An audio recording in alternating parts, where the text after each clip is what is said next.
മണ്ണാർശാല ശ്രീ നാഗരാജ ക്ഷേത്രത്തിലെ ആയില്യ മഹോത്സവത്തിന് മുന്നോടിയായി ഭഗവാൻ ശിവനെ പ്രീതിപ്പെടുത്തുക എന്ന ലക്ഷ്യത്തോടുകൂടി അതുവഴി നാഗരാജാവിന്റെ ചൈതന്യം വർദ്ധിപ്പിക്കുക എന്ന ലക്ഷ്യത്തോടുകൂടി മഹാരുദ്രഹോമം നടന്നു.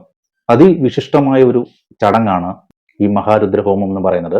11 വൈദിക ശ്രേഷ്ഠന്മാർ 11 വിശിഷ്ടമായിട്ടുള്ള ദ്രവ്യങ്ങൾ നിറച്ച കലശങ്ങളിലേക്ക് 11 തവണ ശ്രീരുദ്ര മന്ത്രം ജപിച്ച് അർച്ചന നടത്തുന്നു.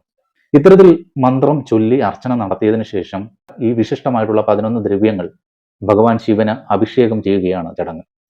ഈ അഭിഷേകം നടക്കുന്നതോടുകൂടി ഭഗവാൻ രൗദ്രഭാവത്തിലാകുന്നു എന്നാണ് പറയുന്നത്. അതുകൊണ്ട് തന്നെ ഭഗവാനെ ശാന്തനാക്കേണ്ട ഒരു മന്ത്രം കൂടി ചെല്ലേണ്ടതുണ്ട്.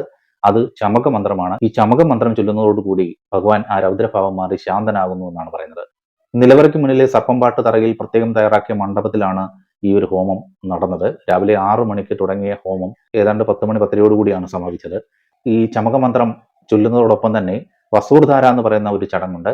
അതായത് ഭഗവാനിലേക്ക് ധാരധാരയായിട്ട് നെയ്യ് ഒഴിച്ച് ഭഗവാനെ ഒരു ശാന്തനാക്കുക എന്നുള്ളതാണ് അതുവഴി ലക്ഷ്യമിടുന്നത്.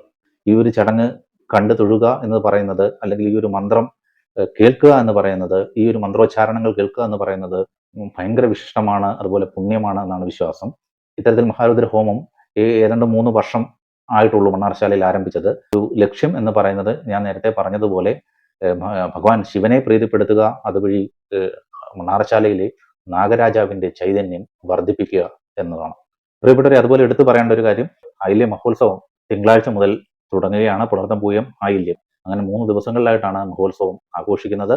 ആയില്യം 12-നാണ്. ഈ ഒരു 3 ദിവസവും നമ്മുടെ ഈ ഒരു യൂട്യൂബ് ചാനൽ വഴിയും തത്സമയ സംപ്രേഷണം ഉണ്ടായിരിക്കും.